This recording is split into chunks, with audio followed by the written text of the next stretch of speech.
What happened? You can tell us. For the past couple of weeks, I've been so emotionally unstable. Why? Lately, I've been having so many problems with my boyfriend because of his insecurities. What do you mean?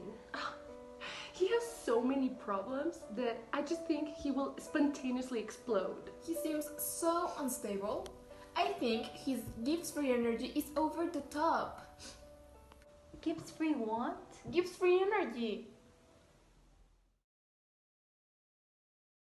Gibbs-free energy. Lesson 2.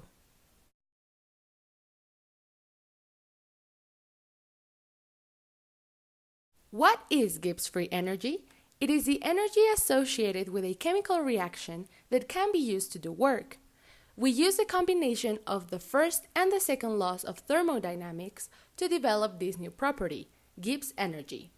This property is useful because by just looking at the Gibbs energy of each phase in the system, we can determine if either phase is more stable or, alternatively, if the two phases can coexist at equilibrium. The Gibbs-free energy of the system is a state function because it is defined in terms of thermodynamic properties that are state functions. At constant temperature and pressure, the change in the Gibbs-free energy of the system that occurs during a reaction is equal to the change in the enthalpy of the system minus the product of the temperature times the change in entropy of the system.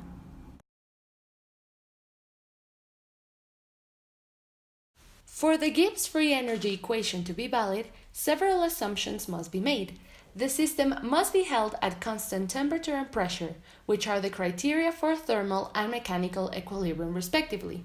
In addition, the system must be only of a pure component, and only pressure-volume work must be exerted on the system. This equation only applies for an irreversible process and a closed system. A spontaneous process occurs without requiring external energy, and they can take place quickly or slowly. Spontaneous reactions are also called thermodynamically favored, meaning that products are favored at equilibrium. A classic example is the process of carbon in the form of a diamond, turning into graphite. This reaction takes so long that it is not detectable on the timescale of a human. So how do we know if a process will occur spontaneously?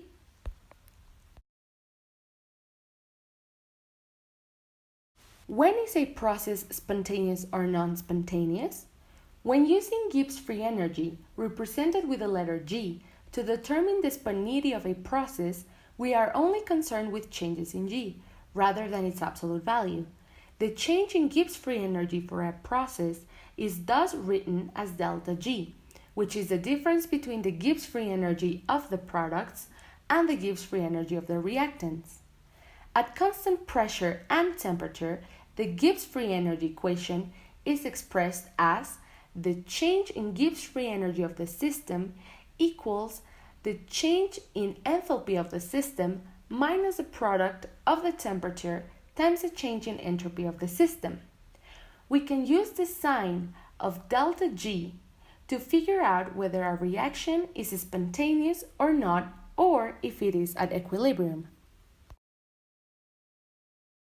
When the change in Gibbs-free energy has a negative value, the process is exergonic and will proceed spontaneously in the forward direction to form more products.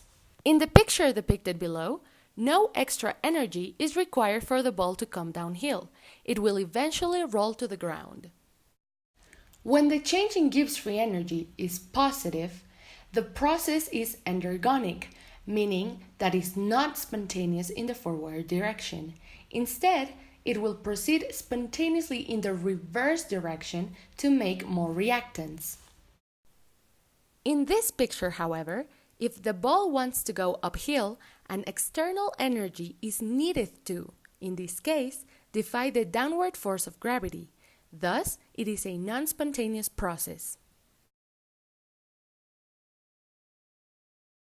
And when the change in Gibbs-free energy equals zero, it means that the system is at equilibrium, and the concentrations of the products and reactants will remain constant. There are many examples of chemical equilibrium all around us. One example is a bottle of fizzy cool drink.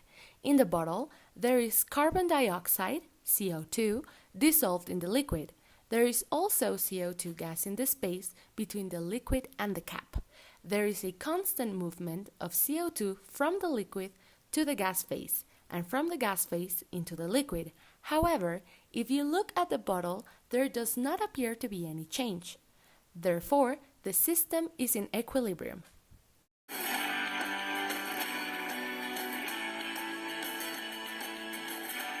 Thanks for watching. See you next time.